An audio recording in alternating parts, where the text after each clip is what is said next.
This is CBC Here and Now.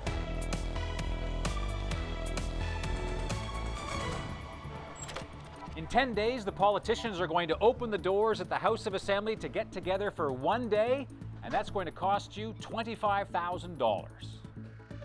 Well, there's a live shot outside the rooms, Cam. Summer has returned. A little bit of a cool start to the day, though. Temperatures sitting in the single digits across most of the island, even up through Labrador. Temperatures recovered quite nicely, though, once that sunshine came out. Reached a high near 16 degrees in St. John's. Numerous areas seeing in the 20-degree mark.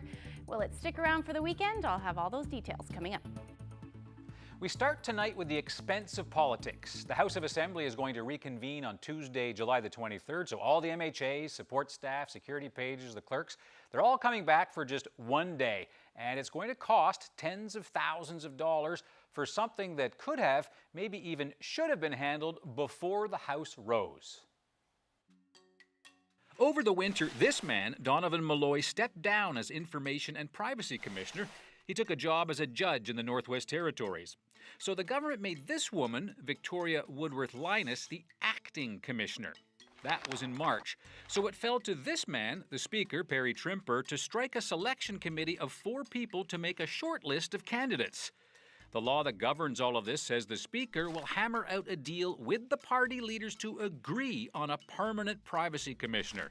Section 85(6)(b) says the Speaker shall cause to be placed before the House of Assembly a resolution to appoint as commissioner one of the individuals named on the roster. So once this guy gets agreement, he's supposed to get this guy, Andrew Parsons, the government House leader, to put it on the order paper to make it government business. So why didn't this happen in the recent sitting? Remember, all of this started back in March. The House sat in April, then there was the election on May 16th, and just before the summer, the House sat again for 3 weeks. But for some reason, the Speaker ran out of time before the House rose. And the expensive catch is, even lawmakers have to obey the law. And Section 89(2) says, the term of the acting commissioner shall not extend beyond the end of the next session. So that's why the politicians are coming back for one day at a cost of about $25,000. Well, some say you can't put a price on democracy, but hey, it's your money. All right, so that's the House of Assembly.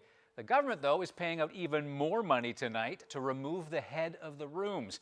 It's going to cost more than $150,000 to get rid of Dean Brinton. And Peter Cowan's been digging into this story for us. So, Peter, what can you tell us? Anthony, Dean Brinton's been the head of the rooms for 14 years, and here's what government says about why he's gone. Well, last month, the province told him they wanted him out. His contract wasn't up, so they negotiated an agreement that sees Brinton walk out the door with a lot of money. He gets 11 months' pay, which works out to about $147,000. Now, on top of that, he's also going to be paid for benefits, and he gets a lump sum to cover his legal fees. But government won't say just how much that is. Now, it's worth noting that if he left on his own, he wouldn't have received severance. In fact, last year, he was already paid out about $24,000 in severance. It was part of the province's move to end severance for all workers. Now, sources have told CBC there was tension between government and Brinton on issues like the government's directive to move the daughter of Lieutenant Governor Judy Foote into a high-paying job without an interview or a competition. But is that what did him in? Well, we don't know. The finance minister is refusing to talk to us about it, saying it's personal information. So we don't know how much Brinton was paid for legal fees, when his contract would have normally been up, or even why he was fired. But government did wish him well in his future endeavors. Well, the funeral for former Chief of Police Bob Johnston was held earlier today in St. John's. Hundreds showed up to the service at the Anglican Cathedral.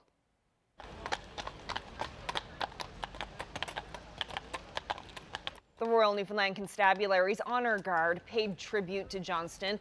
He died earlier this week after a battle with brain cancer. Johnston was a 35-year veteran of the police force. He became the top cop in 2010 and held the position until his retirement in 2014. Among those who paid tribute today were former premiers Danny Williams and Paul Davis. Well, gay conversion therapy tries to change a person's sexual orientation. It's been widely discredited. The Canadian Psychological Association denounced it in 2015, but it still happens. Conversion therapy is legal here in Newfoundland and Labrador, as well as Canada, but there's no nationwide ban. And yet some provinces are starting to restrict the practice. Ontario, Nova Scotia, Manitoba, and Prince Edward Island, they all have something in place now. Here Now's Katie Breen looks at the fallout and the future of that practice here in our province. It was the early 1990s. Gemma Hickey was in high school, trying to suppress feelings. Now Hickey is non-binary and uses the pronoun they, but back then, they didn't want to be gay. I didn't want to be this way. I thought it was wrong. I thought it was evil. I thought it was a disease based on what I was taught in church. So they tried conversion therapy. Their therapist told them homosexuality was an immature sexuality, and if they prayed and did the prescribed readings, they could become straight. For me, I felt that at my very core there was something fundamentally flawed. And this was reaffirmed by this therapist and the types of materials that she would introduce into our sessions. All the therapy did was internalize Hickey's own homophobia. They knew there was no fix. After some time in the therapy, I attempted suicide. That's why psychologists have denounced conversion therapy. They say it's harmful, the treatment doesn't work. Lisa Moores, president of the province's Psychology Association, is adamant about that. She says the practice is destructive to a person's psychological health and human rights. It has, very significant impact on personal identity, on relationships, on, sexual relationships moving forward. Trust, certainly can contribute to anxiety, depression, and a variety of other areas. Despite all that, the practice is legal in Newfoundland and Labrador, but government says not for long. It's working on it and expects to have legislative changes ready for spring. Ottawa is also looking at changing the criminal code. It's looking at whether kidnapping, forcible confinement, and assault charges can apply to someone who makes someone else get treatment. It's unclear, really, just how often conversion therapy happens here in the province. Gemma Hickey went through theirs in St. John's, but that was nearly 30 years ago. Provincial Justice Minister Andrew Parsons says anecdotally he's heard that people are shipped out of province a lot of times, and that's why he says it's so important for the federal ban to come together too. This is not a therapy. This is something that when you look at the World Health Organization, when you look at other renowned health organizations, this is no therapy at all. And we need people to understand that this is not sexual orientation or gender identity is not an illness. Therefore, there's no cure needed. Hickey knows that now. They're a strong LGBTQ advocate, and to them, a ban would allow people the freedom to be who they are. Thankfully, I'm not another statistic, and I want to tell other youth out there that they don't have to be either. If there's anything left of the therapy within me, it's to ensure that other young people don't feel the same way that I did at that time in my life. So I think it is important. Katie Breen, CBC News, St. John's. For all the youth. Well, the rainbow flag is flying at Confederation Building today. It was raised in a ceremony this afternoon in honor of St. John's Pride, which begins this weekend. Here now, Zach Gowdy joins us live from an Wish basketball game at Memorial University. So, Zach, what is this game all about? Well, like all Pride events, this is an inclusive, non-judgmental, non-hostile space. This is squish basketball, like swish, but with a Q. This is a drop-in game until 8 o'clock tonight, so lots of time to come out and play. And if you're the kind of person who got picked last in gym class, you get picked first in this game. I don't even think they're keeping score out there, but everyone's having a great time, the kind of fun and welcoming event happening all throughout Pride. But I do want to take you back to the rainbow flag raising ceremony at Confederation Building today. A real moment of political and public unity there. All political parties taking part in many different groups and organizations represented there as well. The theme for this year's St. John's Pride is Pride and Progress. And many people who spoke today talked about what progress has meant to them personally and to their community. Here's what it sounded like.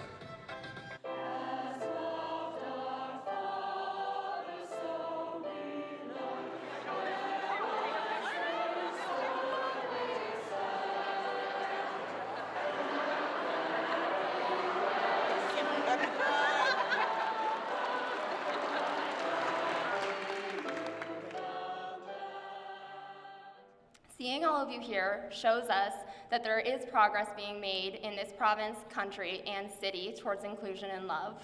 But progress is also unlearning what has been normal for so long.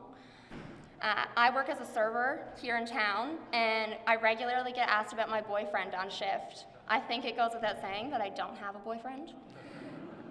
When my friends are on dating sites, they often assume that they will have a cisgendered experience, but progress looks like a trans or gender diverse person being able to date freely without fear of reaction to their experiences or their body. These examples of unlearning prejudice are hard, but this project is important for all of us. Well, here on Confederation Hill, as we raise the pride flag, my husband is here. So, come on.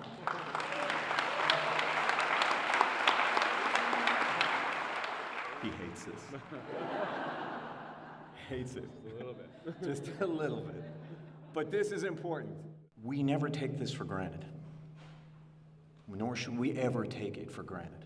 Pride, the parade and week, it's not just the 1 week where we wear some rainbow colors and say, hey, we had a great run, we'll see you again next year. Is that it's every single day. We need to be looking for opportunities to be helpful, to be allies. And even when you are not being recognized, when the cameras aren't on, and when people aren't watching, behind closed doors, what can you do to help and lift up others? And that's really all our focus is. And what I encourage anyone else who's trying to be an ally is to think through that lens as well. And the rainbow flag flying there at Confederation Building. Tonight, the building itself is going to be lit up in the rainbow colors of the flag. It's such a beautiful night out there. It's going to be a great photo opportunity. Now, on Sunday, there is a rainbow flag raising at St. John's City Hall that officially begins St. John's Pride, and that is immediately followed by the big Pride Parade through downtown St. John's on Sunday afternoon. CBC is going to be there. Hope to see you there as well. Reporting live in St. John's, I'm Zach Gowdy for Here and Now. Earlier this week, Wings magazine released their top 20 under 40 in Canadian aviation, and Cougar pilot Alison Rumbold was one of those on the short list. We'll have her story coming up.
Well, a couple of weeks ago, we were doing the weather from a helicopter in the air. Tonight, we are in the cockpit of an S-92 in the Cougar hangar, and we're here because one of their pilots, Allison Wrongful, just got named one of the top 20 under 40 in all of aviation. So congratulations on that. Thank you, we'll get to Ashley. that in just a little bit. But first, where did all of this passion for flying start? My love for aviation began as a very small kid growing up in southern Labrador, Mary's Harbour, where both my parents worked in the industry. My mom was part-time with the local airline and my dad was the airport operator there. So I spent most of my downtime at the airport with them, and the passion just grew from there as a very young age. And so when did you get your actual license? I went to flight school right out of high school, so I finished my exams. I went to flight school when I was 17 and I finished when I was 18. Wow. So you're now flying for Cougar, and you're doing what? So I'm a first officer here at Cougar Helicopters. I fly offshore to the rigs. We service the oil and gas industry here in Newfoundland and Labrador. And so 20 under 40, that's a pretty impressive feat. So was this a surprise for you? Did you know that this was going to happen this year? Well, it was a surprise. A co-worker had nominated me for this event, so they had to come to me after the process, or throughout the process, I guess, and get some more information on my career and how I started and things like that. So it was an honor to be nominated, but about 3-4 weeks ago I found out that I actually made the top 40 list, so it was quite the honor. And what does it mean to you? It's special because I began my career in Labrador, and I'm here flying offshore oil and gas in Newfoundland, and in about 11 years, I think it's been pretty impressive. I've had a great career so far. It's taken me all across Canada and throughout the United States, so it's been great. It's fantastic. And so there are 20 people on this list. You are one of 5 women on this short list of amazing people in aviation. So females, flying is often a male-dominated industry, and the fact that you're on this list, what does that mean for you? And what would you say to young women who are interested in getting into flying? Follow your dreams. That's what I did. I had a dream at a very young age, and I pursued it, and I've been chasing it ever since. And today, I'm here. I've basically got the career I've ever dreamed of here, and you can go anywhere you want in this industry, and I chose to be home in Newfoundland, so it's fantastic. It's something that you can go after if you want it. It's definitely a rewarding career, and I would recommend it to anybody, male or female. Mm-hmm. So now we're talking about the fact that getting some women into aviation. You were part of the group, or you did some work earlier this year, and we touched on that a little bit earlier as well. The group Elevate, yes. And you went all around. And what kind of stuff did you find with the kids? Kids are very interested, right? It's not something they see every day, especially here in St. John's. They see us fly over the city, day in, day out, and you don't really get a chance to get up close and personal with an aircraft this size. So when you bring them down and show them an S-92, people are impressed by it. Especially kids. They get aboard and we let them in the cockpit and we turn things on, we show them how it works, and it's an eye-opener, right? And the look on their face kind of tells it all, to be honest. And I've seen that all throughout my career, flying VFR in Labrador, things like that. You have kids come up to you all the time, and you let them in the aircraft and have a look around, you show them things, and it's rewarding. And they enjoy it. Elevate has been a big part of Newfoundland and Labrador for the last couple of years, and Goose Bay was our biggest stop on a Canadian-wide tour. Awesome. All right. Well, congratulations. This is an amazing feat. Thank you.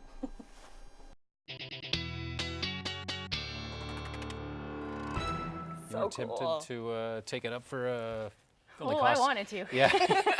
It's an expensive venture when you put one of those up in the air. Oh, is it ever? Yeah. But what a cool helicopter. Yeah. And it's so big when you're in the hangar like that. Yeah. It just looks that much bigger. It's quite an impressive machine. It really is, and everything's electronic in the front. Mm-hmm. Yeah, Technology. she's a pretty impressive pilot too. Absolutely. Very impressive, yeah. Absolutely.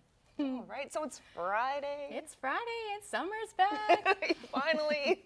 Much nicer today. We started off chilly though. Take a look at some of the temperatures.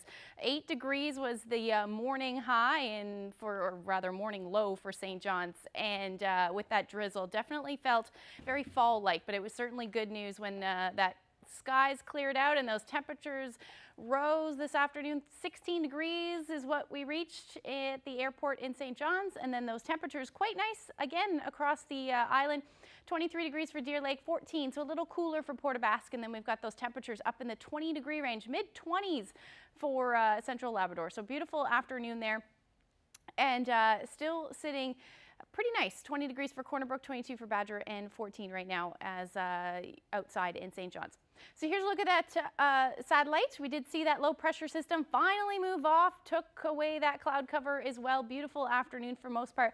We are starting to see that next weather maker move in. It's bringing in some of that cloud cover. And also if you take a look at the satellite, you can see an area of showers just over and headed our way as we head through the overnight. Best chance of seeing those showers will likely be for the southwestern portion of the island. Otherwise, we're just going to see some increasing cloud, some showers possible up through Labrador as well.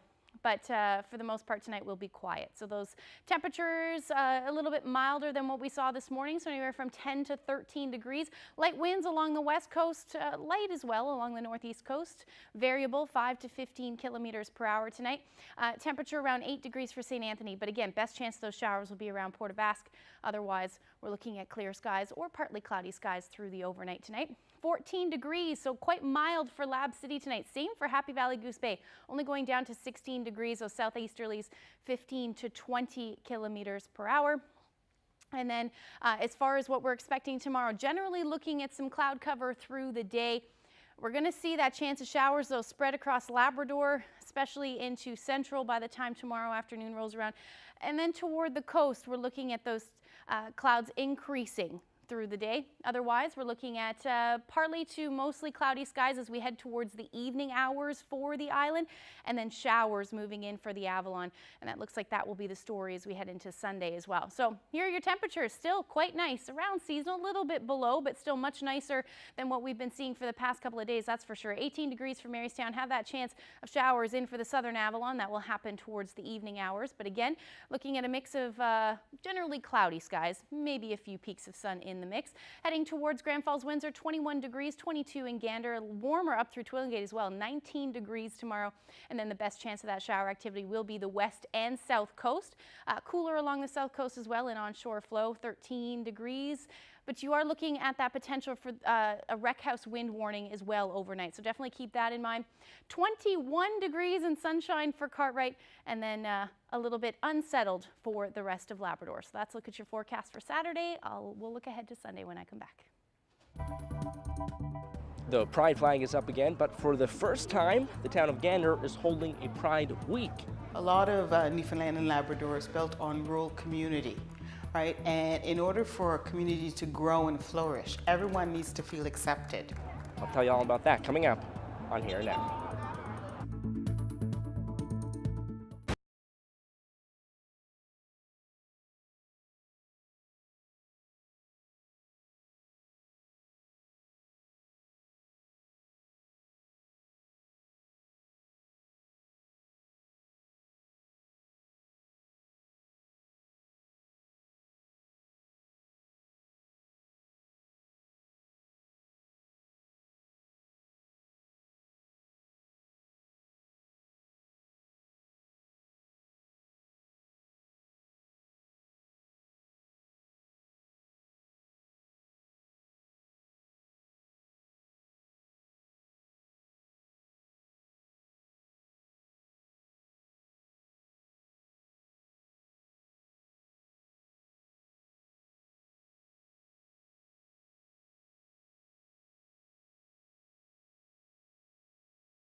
Welcome back to Here and Now.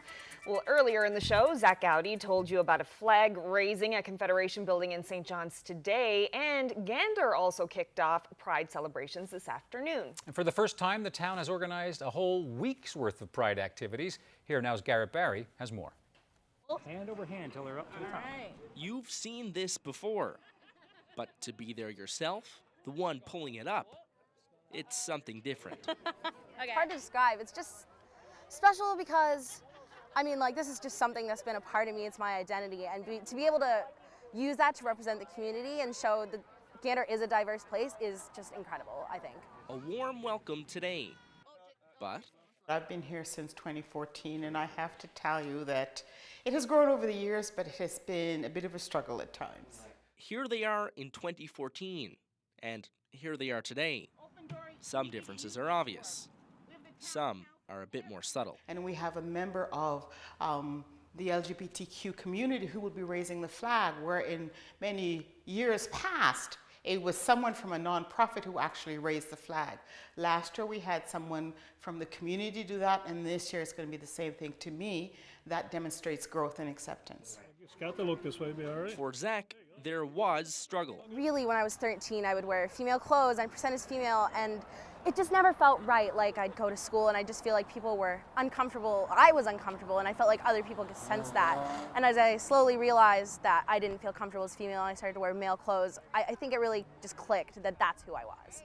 But to be here now, a feeling he'd love to send his younger self. I think it would have made the world to younger me. I think I would have been an entirely different person. I think I would have had a lot more confidence had this been around when I was younger. For the Women's Center, it shows work is paying off. But it also speaks to sometimes when you start something and you don't get immediate results, it is so important not to give up.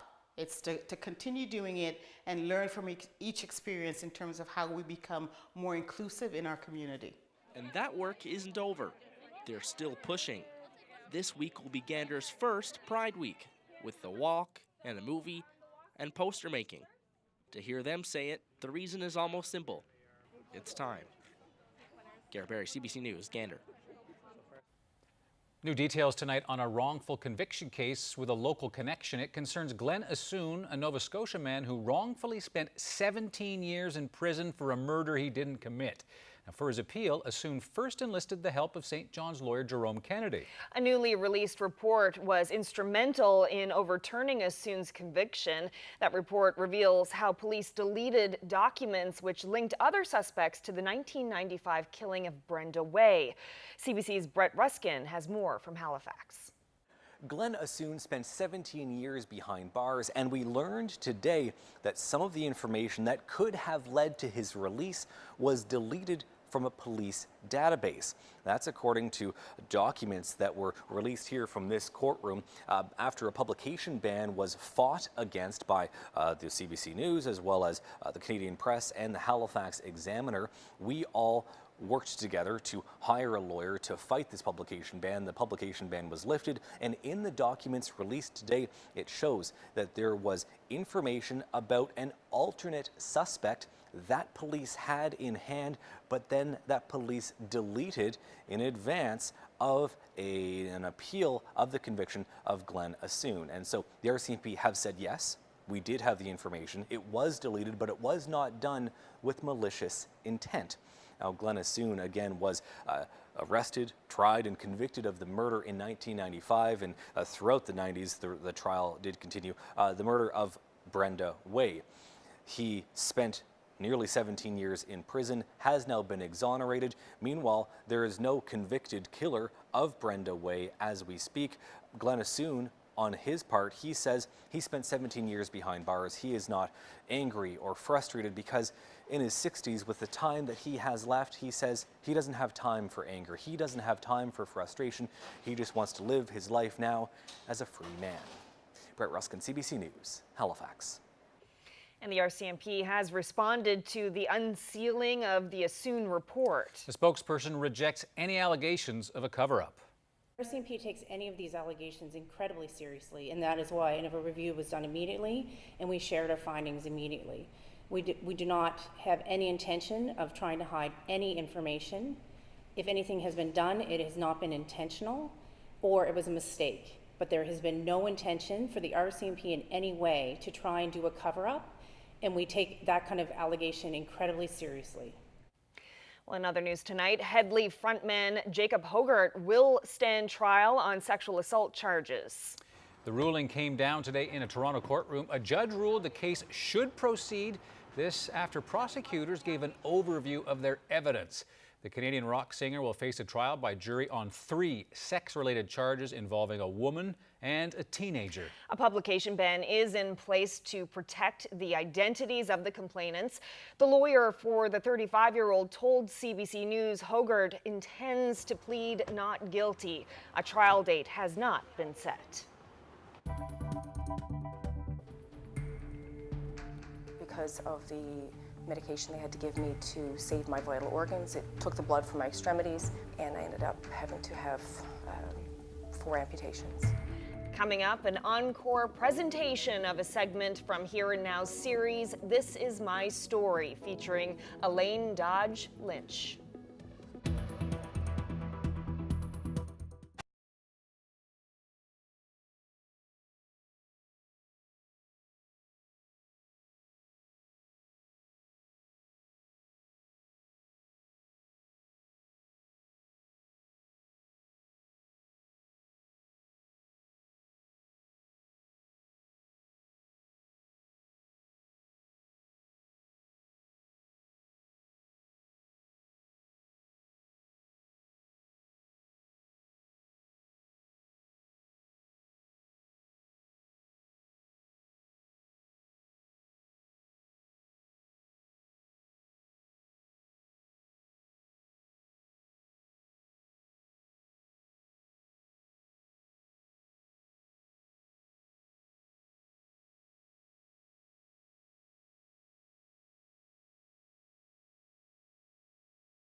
Welcome back. Well, this fall, Here and Now will launch the 2nd season of the series This Is My Story, where we check in with people who were previously featured on the show, people who have dealt with some major life-changing events. Well, tonight we're taking a look back at one of those segments. Elaine Dodge Lynch spoke with Here and Now in 2016 after she had her fingers and toes amputated. Here's Elaine's segment of This Is My Story. I had to go into emergency surgery. Clergy was called, my husband had to sign the forms. I was on life support for about a week. I had complete kidney failure, I was on dialysis. And every now and then, someone might say, gee, what happened? My name's Elaine, and almost 4 years ago, I became a quadruple amputee, and this is my story.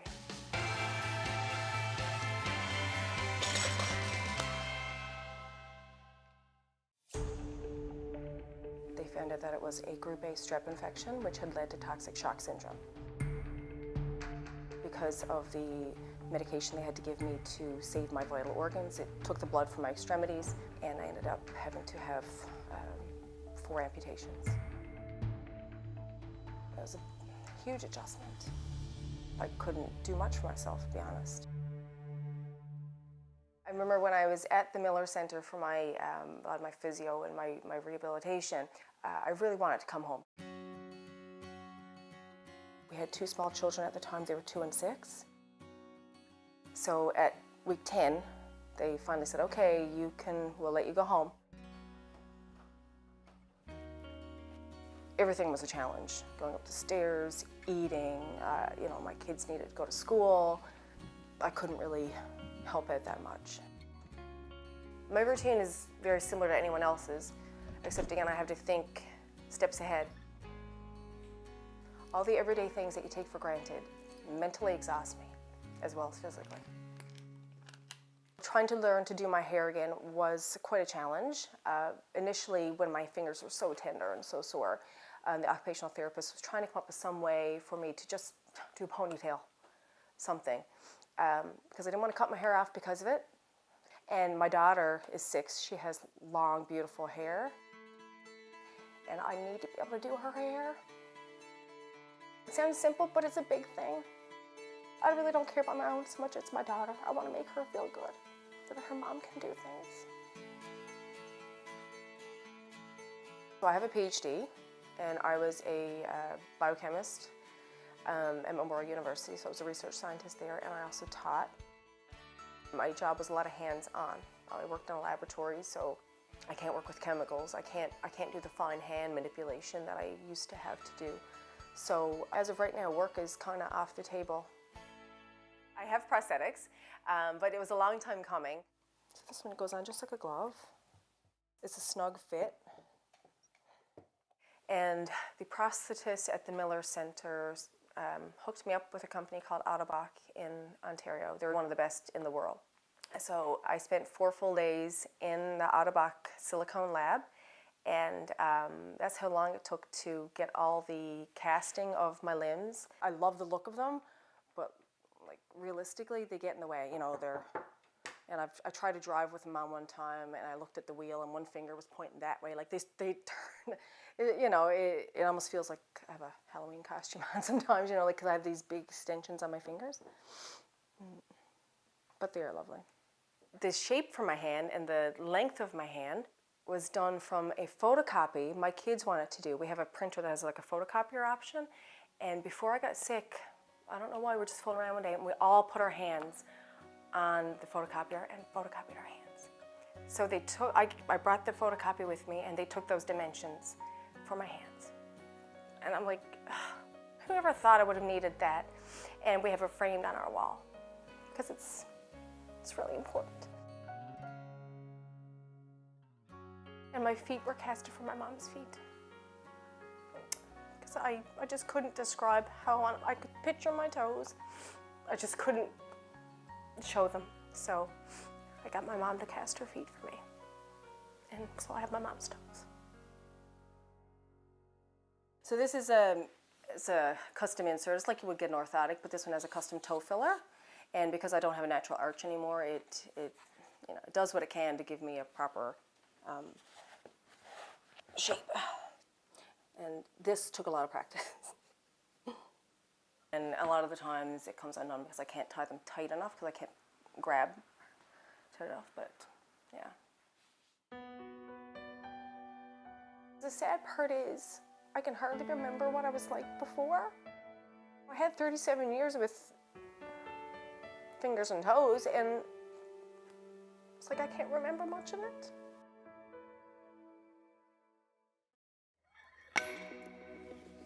So the equipment we used today was a dip belt with some TRX straps, and so it enabled us to take my hands out of the equation so that I can lift without having to use my hands. When I do the deadlift, I have to keep myself from going forward. Same with the squat, because when you get that heavy weight on your back, if you teeter at all, you usually have your toes to save you, and I don't. So yes, balance is a big thing, and getting a strong core is essential. So, then when I go home, this helps me with my stairs, with my taking groceries. It's a huge benefit to my everyday life. Oh, it's great. It's like you get a natural high when you can do things that you didn't think you could. Good job. What drove you to get back on track to try and make things normal again? And what drove me? Oh, Yeah. my kids, 100%. They needed the mom to do what a mom does, you know, and I love them so much. It was them.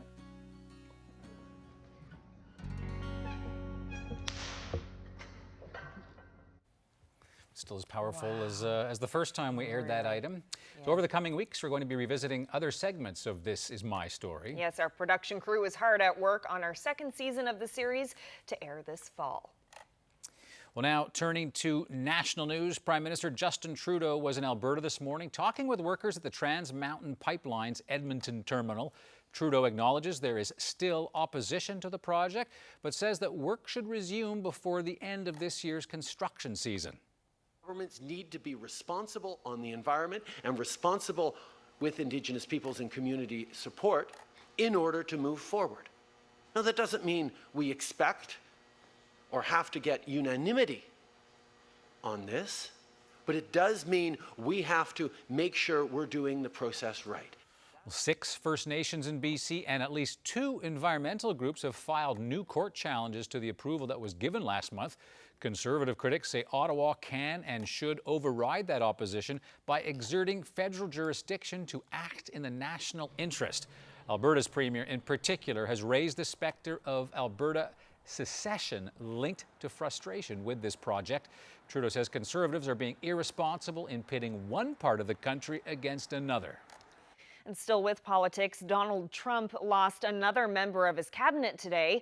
Labor Secretary Alex Acosta resigned amid controversy over his role in the case of convicted sex offender Jeffrey Epstein. Acosta appeared with the U.S. president outside the White House this morning. I think he was a great labor secretary, not a good labor secretary. He's done a fantastic job. He's a friend of everybody in the administration. Acosta served as U.S. Attorney in Miami a decade ago, and at the time he negotiated a plea deal with Epstein, who was convicted of soliciting sex from underage girls. Epstein avoided a federal trial and spent just 13 months in prison. That agreement came under renewed scrutiny this week when prosecutors laid new charges against Epstein. He's back in custody, accused of operating a sex ring and abusing dozens of underage girls.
The weekend is imminent and Looking some good, good too. news too. Yeah, it's looking not too bad. Well, not as cold as today. No. Well, the first half of today. Okay. Yeah. Right.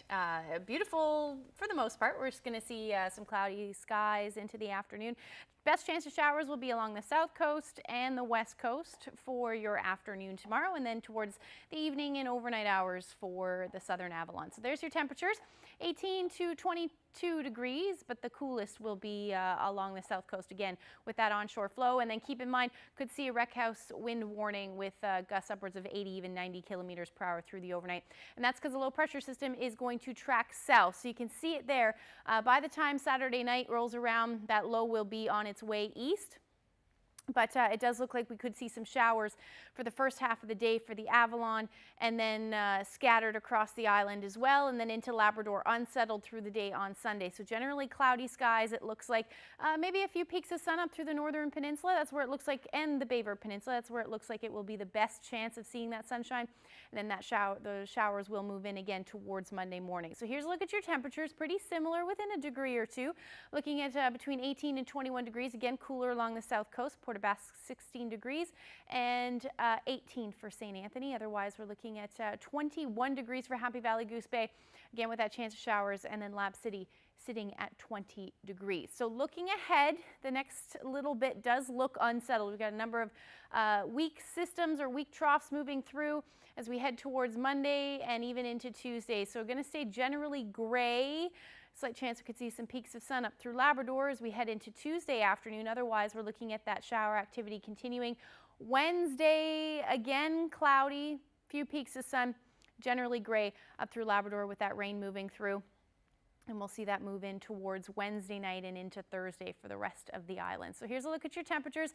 Staying nice though, so anywhere from 18 to 20 degrees for the next 5 days for St. John's and Eastern Newfoundland. Certainly welcome. We're going to see some cloudy periods tomorrow, maybe a few peaks of sun, and then Sunday for the Pride Parade.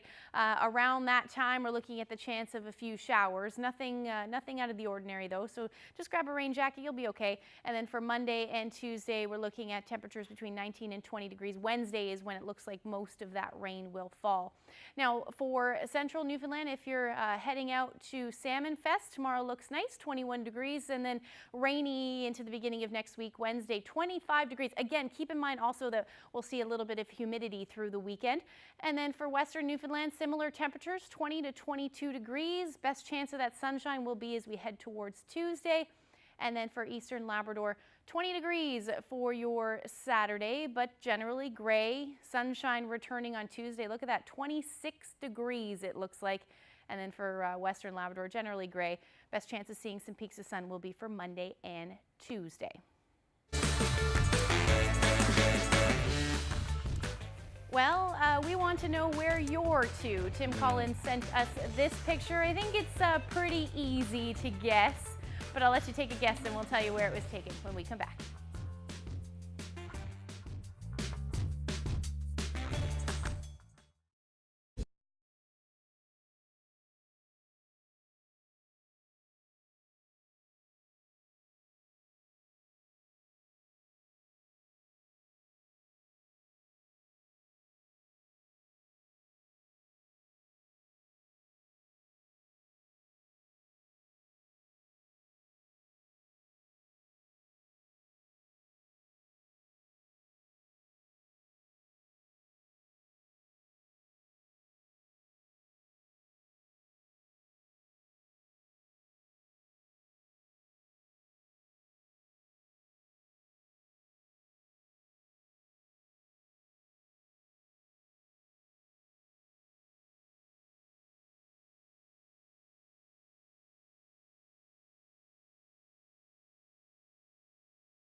Birthday wishes going out to Jane Rousel from Port Blandford, who turned 90 yesterday. Happy anniversary to George and Doris Fudge of Francois, who will be celebrating their 50th anniversary on July 15th. Happy 63rd anniversary to Maxwell and Enid Barrett of Manuels. Happy 103rd birthday to Effie Penton from Hibbs Cove, Port de Grave. Best wishes from family and friends. Happy birthday to Hector Parsons of Whitburn, who turned 94 last Sunday. And a happy 92nd birthday to Gladys Paddock of Roberts Arms. She celebrated on the 9th. Congratulations to Anne and Butch Ryan. They celebrated their 57th anniversary on July 7th. They live in Bellevue, Trinity Bay. Happy birthday to Peter Williams in Happy Valley Goose Bay. He celebrated his 90th birthday on July 10th. And a happy 97th birthday to Gertrude Hayes in Cupids, who now lives in Midland, Ontario.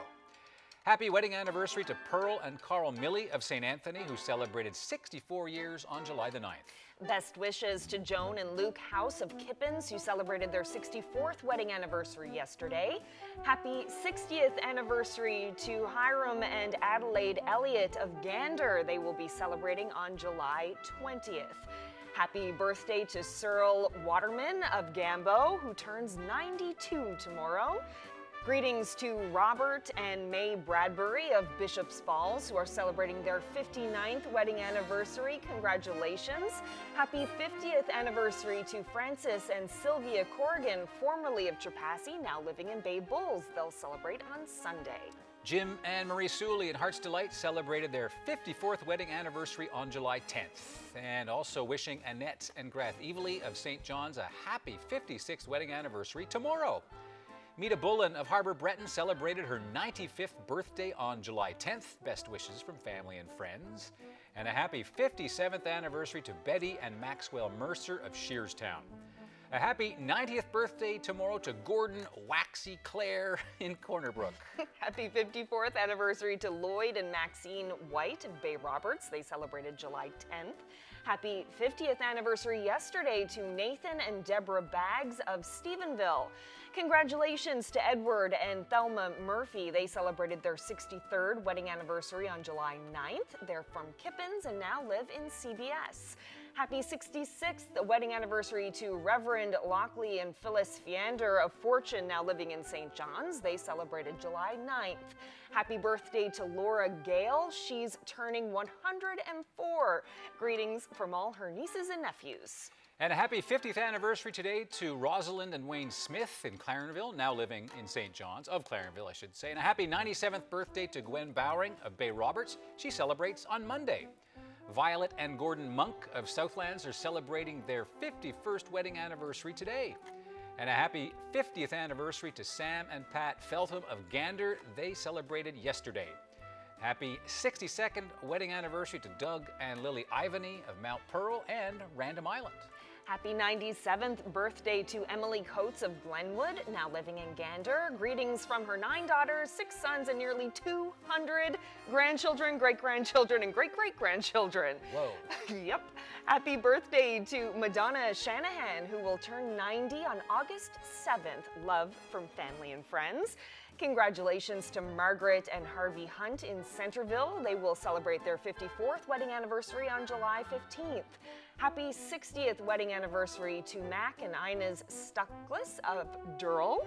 Congratulations to Dennis and Shirley Gaslard of Port-au-Choix, celebrating their 50th anniversary today. And congratulations and best wishes to Bob and Margaret Barrett of Old Perlican, who celebrated their 67th wedding anniversary on Tuesday.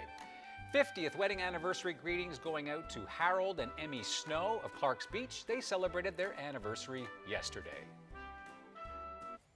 Fine crowd. Momentous days, Yes. and congratulations to everyone.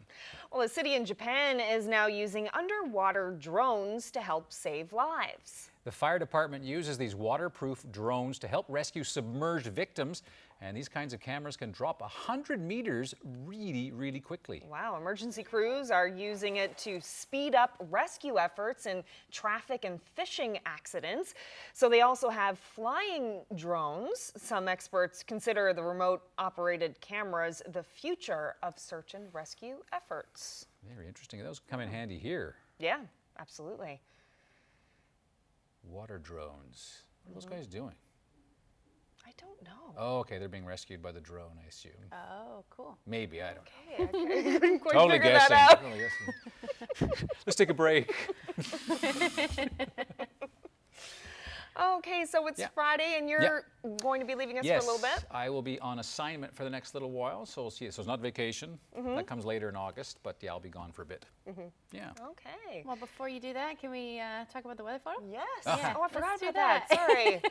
Let's look at this beautiful weather photo that was taken. I think you can guess. Yes, it's Mount Pearl. Yeah. Yeah, no. Lab City, actually. But, you know, may not see some whales, definitely don't see those icebergs, but if you get a beautiful weather night, you see those gorgeous northern lights. I forgot that it gets dark up there because every time in the summer up north, you get the midnight sun, so you don't even think about the northern lights. But You get all nostalgic seeing that? yeah, it makes me really happy. Have you seen them? I have, but not here. No? No, seen them in Ontario, but not here. Still waiting. Still waiting. Well, go up to Labrador because Tim Collins captured this wonderful shot in Lab City. Thank you so much for sharing that photo with us. And if you have any photos that you'd like to share with us, send them to nlphotos@cbc.ca. Yeah, and have a great weekend, and I'll be back in a couple of weeks. I'll see you then. Good night, everyone. Good night.